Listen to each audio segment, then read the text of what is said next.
British Advanced Pain Clinic, Noppimayam Surgery Duram. For appointments 9155 15563.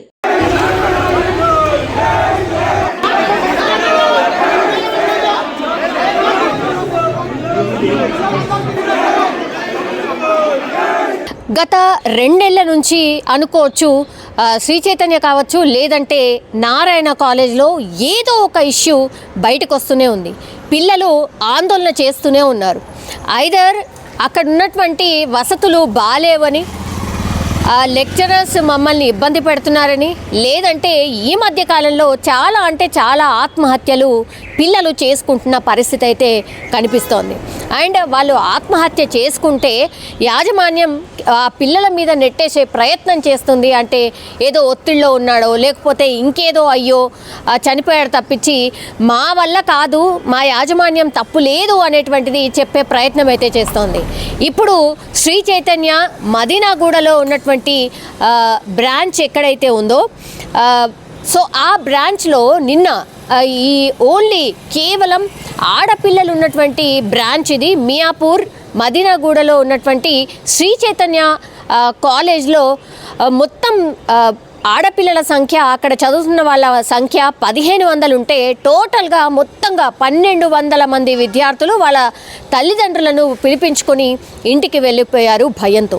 అక్కడ జరిగినటువంటి issue ఏంటంటే ఒక లెక్చరర్ ఎవరైతే ఉన్నారో శ్రీ చైతన్య కాలేజ్కి సంబంధించి కాలేజ్ వైస్ ప్రిన్సిపల్ ఎవరైతే ఉన్నారో శివ, అతను పూర్తిగా ఆడపిల్లలకు అసభ్యంగా మెసేజ్లు చేయడం, పిచ్చి పిచ్చిగా వాళ్ళతో మాట్లాడడం, కేవలం ఆడపిల్లల క్యాంపస్ కాబట్టి వాళ్ళు ఏమి చెప్పర్లే, భయపెట్టిస్తే సరిపోతుందిలే అన్నటువంటి థాట్లో ఉండి ఈ ఏకంగా వైస్ ప్రిన్సిపలే, అతని పేరు శివ, అతనే ఆడపిల్లలకు అసభ్యంగా మెసేజ్లు పంపించడంతో ఆ మెసేజ్లని పూర్తిగా వాళ్ళు అంటే ఆడపిల్లలు భయంతో వాళ్ళ తల్లిదండ్రులకు షేర్ చేయడం, ఇట్లా మమ్మల్ని హెరాస్ చేస్తున్నాడు, మమ్మల్ని ఇట్లా ఇబ్బంది పెడుతున్నాడు, మెసేజ్లు పెట్టి మీకు లవర్ ఉన్నాడా, నేను ఊరికనే అడిగా, ఇట్లా పిచ్చి పిచ్చిగా ఏదో అసలు సంబంధం లేకుండా ఆడపిల్లలందరికీ చాలా మట్టుకైతే కాలేజ్లో ఉన్నటువంటి ఆడపిల్లలకి చాలామందికి ఇట్లాంటి మెసేజ్లు అసభ్యంగా పెడుతున్నాడు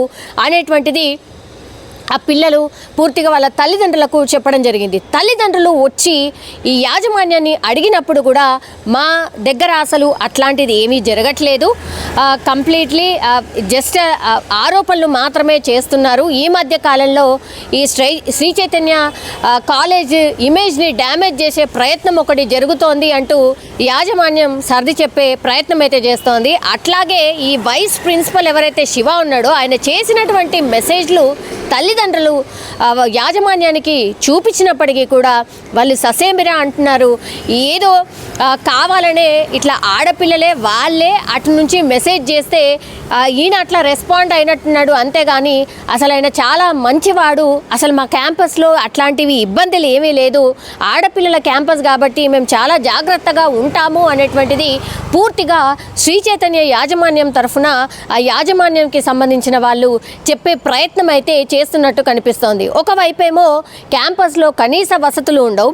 మీరు చూడండి, అంటే హైదరాబాద్ సిటీలో అసలు శ్రీ చైతన్య కావచ్చు, నారాయణకు సంబంధించిన బ్రాంచ్లు లెక్కలేనన్ని బ్రాంచ్లు, మొత్తం సిటీ వ్యాప్తంగా చూస్తే ఒక్కొక్క అంటే పూర్తిగా వాళ్ళకు ఉన్నటువంటి బ్రాంచ్ మేబీ 200 నుంచి 250 ఉండొచ్చు. అది శ్రీ చైతన్య అనే కావచ్చు, లేదంటే నారాయణ అనే కావచ్చు. ఈ ఆడపిల్లలకు మళ్ళీ స్పెషల్గా బ్రాంచ్లు పెట్టినప్పటికీ కూడా ఇట్లా ఈ మగ మహారాజులు ఎవరైతే ఉంటారో, ఈ వైస్ ప్రిన్సిపల్ ఎవరైతే శివ అనేటి వాడు ఉన్నాడో అతని మీద పూర్తిగా ఆడపిల్లలు కంప్లైంట్ చేసి భయంతో 1500 మంది ఆడపిల్లలు ఉంటే కేవలం 1200 మందే ఇప్పుడు క్యాంపస్లో ఉన్నారు అని అంటే ఎంత భయపడిపోయారు ఆడపిల్లలు అనేది మనకు స్పష్టంగా అర్థమవుతోంది. అయినా సరే యాజమాన్యం మాత్రం ఎక్కడ ఒప్పుకోని పరిస్థితి. సో ఇట్లా ఇంకా ఎన్ని ఇన్సిడెంట్స్ జరగాలి, ఇట్లాంటి కాలేజెస్లో ఇంకా ఎన్ని ఇన్సిడెంట్స్ జరిగితే మన దగ్గర ఉన్నటువంటి ప్రభుత్వం కఠినంగా చర్యలు తీసుకుంటుంది. నేరెళ్ళ శారద వెళ్ళి విమెన్ కమిషన్ సభ్యురాలు నేరెళ్ల శారద వెళ్ళి కొన్ని ఇన్స్పెక్షన్ చేసి కొన్ని రోజులు హడావిడి చేశారు తప్పించి ఆ తర్వాత వాటి మీద చర్యలు ఏవి అంటే శూన్యంగానే చెప్తారు. ఒకవేళ నిజంగానే వాటి మీద మీరు ఇన్స్పెక్షన్ చేసినప్పుడు చర్యలు తీసుకొని ఉంటే ఇప్పుడు ఇట్లాంటి పరిస్థితి ఏ కాలేజీలో ఉండదు కదా అనే అభిప్రాయం కూడా ప్రజల నుంచి కావచ్చు, తల్లిదండ్రుల నుంచి కూడా వ్యక్తమవుతోంది. తల్లిదండ్రుల వర్షన్ కూడా ఏంటి అని అంటే, మేము మా పిల్లల చదువు కోసం బాగుపడతారు అని చెప్పి ఇట్లాంటి కాలేజీలో మేము వేస్తుంటే తీరా చూస్తే రోజుకొక ఇష్యూతోని ఈ కాలేజీలు వార్తల్లో ఉంటున్నాయి. ఏం చేయాలో అర్థం కావడం లేదు అనేటువంటిది కూడా వాళ్ళు వాపోతున్నటువంటి పరిస్థితి అయితే కనిపిస్తోంది. కానీ ప్రతి ఏడాది ఈ శ్రీ చైతన్య కావచ్చు, నారాయణ కాలేజ్ కావచ్చు, ఈ రెండిట్లో 15 నుంచి 20 మంది పిల్లలు ఏదో ఒక రీజన్తో ఆత్మహత్య చేసుకుంటున్న పరిస్థితి అయితే కనిపిస్తోంది. కొన్ని కాలేజెస్ అయితే లెక్చరర్స్ చదువుకోకపోతే ఒత్తిడి తెస్తూ ర్యాంకులు అంటూ పిల్లల్ని కొట్టిన పరిస్థితి కూడా మనకు స్పష్టంగా కనిపిస్తోంది. సో ఇవన్నీ జరుగుతున్నా కూడా మరి విద్యాశాఖ కావచ్చు, ప్రభుత్వం కావచ్చు, వీటి మీద కఠిన చర్యలు తీసుకోకపోతే ఈ కాలేజీలు అంతే ఉంటాయా? ఇంకా మా పిల్లలు ఇలాగే నరకం చూస్తూ ఇట్లాంటి కాలేజెస్లో చదువుకోవాల్సిందేనా అనేటువంటి వర్షన్ పూర్తిగా అంటే తల్లిదండ్రులను అయితే వ్యక్తం చేస్తున్న పరిస్థితి. కానీ ఇంకోవైపు ఏమో చాలామంది ప్రజలు, సాధారణ ప్రజలు కూడా ఏం కామెంట్ చేస్తున్నారు అంటే, మరి ఇట్లాంటి కాలేజెస్, ఇట్లాంటి వ్యవస్థ ఉంది, పిల్లలు చచ్చిపోతున్నారని తెలిసి కూడా తల్లిదండ్రులు ఈ కాలేజీలో ఎందుకు వేయాలి అనేటువంటి మాట కూడా ప్రశ్నిస్తున్న పరిస్థితి అయితే కనిపిస్తోంది. కానీ ఇట్లాంటి కార్పొరేట్ కాలేజీలు ఏవైతే ఉన్నాయో ఇంత దారుణాలకు కూడా పాల్పడుతుంటే, ఇంత ఘోరంగా ఎన్ని చట్టాలు తెచ్చినా, ఎన్ని శిక్షలు వేసే ప్రయత్నం చేసినా, ఎన్ని చట్టాలు చేసినా, ఎంత శిక్షించాలనే ప్రయత్నం చేసినా కూడా మరి ఇట్లాంటి ఇన్సిడెంట్స్ ఎందుకు జరుగుతున్నాయి అనేది ఒక ప్రశ్నార్థకంగానే మారిపోయిన పరిస్థితి అయితే కనిపిస్తోంది. కానీ ఇప్పుడు విద్యార్థుల్ని కన్విన్స్ చేసేది ఎవరు? సరే, ఇప్పుడు అతని మీద అసలు ప్రిన్సిపల్, ఈ వైస్ ప్రిన్సిపల్ ఎవరైతే ఉన్నారో, మదీనాగూడ శ్రీ చైతన్య వైస్ ప్రిన్సిపల్ శివ ఎవరైతే ఉన్నారో, ఆయన మీద అసలు యాజమాన్యం చర్యలు తీసుకుంటుందా? ఒకవేళ ఆయన మీద చర్యలు తీసుకున్నా మళ్ళీ ఇంకో కాలేజ్కి వెళ్లకుండా ఉంటాడా?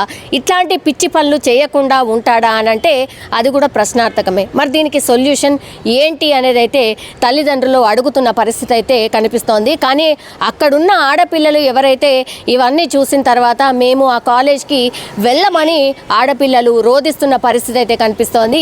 ఇంకా 300 మంది ఆడపిల్లలు ఇంకా క్యాంపస్లో ఉన్నారు కాబట్టి మరి వాళ్ళ పరిస్థితి ఏంటి? అన్అనౌన్స్డ్ హాలిడేస్ లాగా అక్కడ మారిపోయిన పరిస్థితి అయితే కనిపిస్తోంది.